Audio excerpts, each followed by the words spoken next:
जब नबियों से अल्लाह ने पक्का अहद लिया। क्या अहद लिया? जब तुम्हें किताबो हिकमत दी जाए, सुम्मा जाअकुम रसूलुम मुसद्दिकुल लिमा माअकुम, फिर तुम्हारे पास रसूल आए जो इन किताब की तस्दीक करे। लतुमिनुन्न बिही व लतंसुरुन्ना, तुम जरूर उस पर ईमान लाओगे और उसकी मदद करोगे। तवज्जो चाहूंगा, नबियों की रूहों से आलमे अरवाह के अंदर अल्लाह रब्बुल इज्जत अहद ले रहा है कि जब तुमको किताबो हिकमत दी जाए और तुम्हारे पास रसूल आए, वो रसूल जो अजमत वाला और तस्दीक करने वाला है, तो क्या तुम उस रसूल पर ईमान लाओगे और उसकी मदद करोगे? फिर अल्लाह ने फरमाया क़ाल अअक़ररतुम व अख़ज़्तुम अला ज़ालिकुम इसरी, ये कुरान का क्या तुमने इकरार किया? अल्लाहु अकबर। तो सारे नबियों की रूहों ने क्या कहा? क़ालू अक़ररना, हां हमने इकरार किया। तो रब ने फरमाया क़ाल फशहदू, गवाही दो, एक दूसरे पर गवाह हो जाओ, एक दूसरे पर विटनेस बन जाओ कि तुमने ये गवाही दी है कि जब अज़मत वाला रसूल आएगा तो तुम उस पर ईमान भी लाओगे और उसकी मदद भी करोगे। व अना माअकुम मिनश शाहिदीन, और मैं तुम सबके साथ गवाही देने वाला हूं।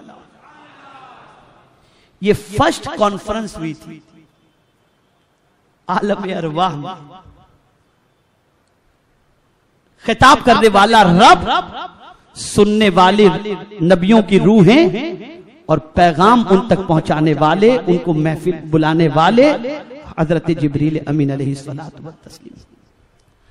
अब सवाल ये पैदा होता है, हजरत आदम अलैहिस्सलाम तशरीफ लाए। सरकार फरमाते हैं नबुव्वत की पहली ईंट आदम और आखिरी ईंट मैं हूं। हुजूर पर नबुव्वत का दरवाजा बंद हो गया। अब हजरत आदम की रूह ने भी इकरार किया था कि जब तेरी अज़मत वाले रसूल तशरीफ लाएंगे तो मैं उन पर ईमान भी लाऊंगा और मदद भी करूंगा। हजरत आदम अलैहिस्सलाम का पूरा पीरियड गुजर गया। उनके जमाने में तो हुजूर तशरीफ नहीं लाए ना, तो अब जो प्रॉमिस की थी उन्होंने, जो वादा किया था, उस पर अमल कैसे हो? जब हुजूर आए ही नहीं उनके पीरियड के अंदर, तो अमल कैसे? और फिर हजरत आदम ही ने इकरार नहीं किया था, हजरत नूह ने भी इकरार किया था।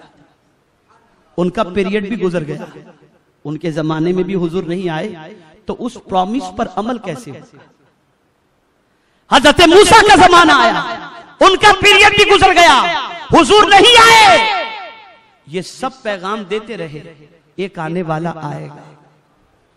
सबको पहले से मालूम था वो आएगा, सबको पहले से मालूम था वो अजमत वाला है, सबको पहले से मालूम था उनके मकाम और मर्तबे तक कोई दूसरा नहीं पहुंच सकता। सब जानते थे, यहां तक कि हजरत इब्राहिम भी खाने काबा की तामीर कर रहे हैं। तामीर कंप्लीट हुई तो दुआ करते हैं रब्बना वबअथ फीहिम रसूला, उधर भी दुआ हो रही। उसी रसूल का इंतजार, उसी रसूल का वेट, उसी रसूल के इंतजार के अंदर सब हैं कि जल्दी से आ जाएं, हम वादा पूरा कर लें, हम ईमान भी ले आए और जो वादा किया था उस वादे के मुताबिक मदद भी करें। लेकिन हजरत मूसा का जमाना भी खत्म, हजरत याकूब का जमाना भी, हजरत ईसा का जमाना भी। हजरत ईसा भी तशरीफ ले गए, सरकार नहीं आए। फिर हुजूर तशरीफ लाए। अब जाहिर सी बात है कि हुजूर की उम्मत जो हुजूर पर ईमान लाई, तवज्जो चाहूंगा, हुजूर की उम्मत वो उम्मत जिसने देखा और दावत कबूल की, जैसे सहाबा, और वो उम्मत जैसे हम हैं, हमने हुजूर को देखा नहीं। ईमान तो लाए, ईमान तो लाए। आज यहां पर हम जो बैठे हैं ये हुजूर के दीन के लिए ही तो बैठे हैं।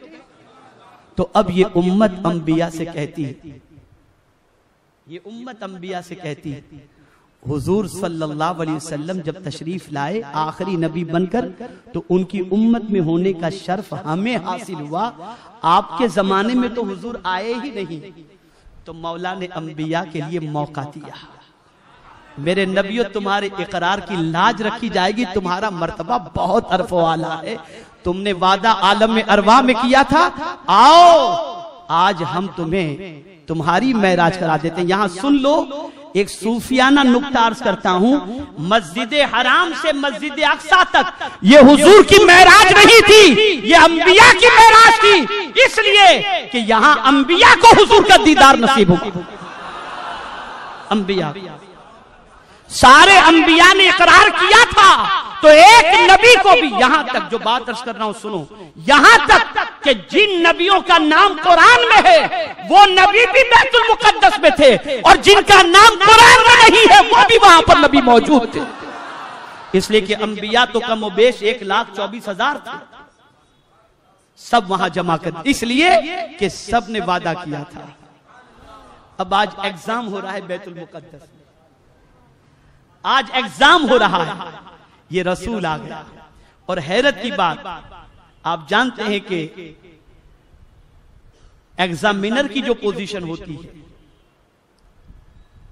उसका मामला ये होता है कि वो बाद में आता है और स्टूडेंट्स और एग्जाम देने वाले पहले पहुंच जाते हैं।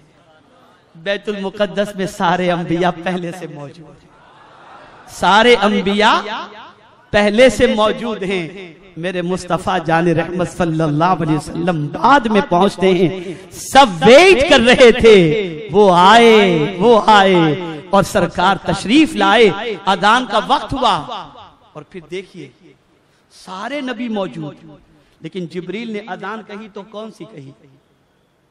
उसमें किसकी रिसालत के बारे में कहा और किसकी रिसालत की गवाही दी? अंबिया तो सब हैं, लेकिन कहा अशहदु अन्ना मुहम्मदन अब्दुहु, सरकार की रिसालत की, और सब ने रसूल की रिसालत की गवाही दी। नमाज का वक्त हुआ, आदम अलैहिस्सलाम मौजूद, इब्राहीम अलैहिस्सलाम, जिनके हवाले से हुजूर सल्लल्लाहु अलैहि वसल्लम ये फरमाए कि मैं दुआए खलील बनकर के आया।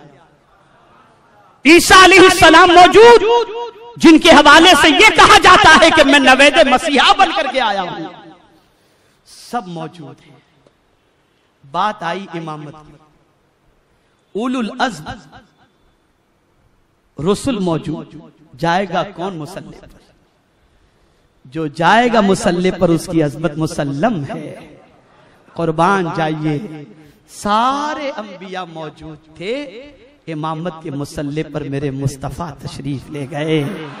जब हुजूर सल्लल्लाहु अलैहि वसल्लम की इक्तिदा का मौका आया तो आप जानते हैं कि वही वादा जो आलमे अरवा में अंबिया ने किया था कि तुम्हारे नबी पर जो अजमत वाला रसूल आएगा उस पर हम ईमान भी लाएंगे और उसकी मदद भी करेंगे। तो सरकार को इमाम एक्सेप्ट करके अल्लाह की बारगाह के अंदर शुक्राना बजा लाते हैं कि मौला तूने कयामत से पहले तेरे हबीब पर ईमान और तेरे हबीब की इक्तिदा का शर्फ हमें अता फरमा दिया।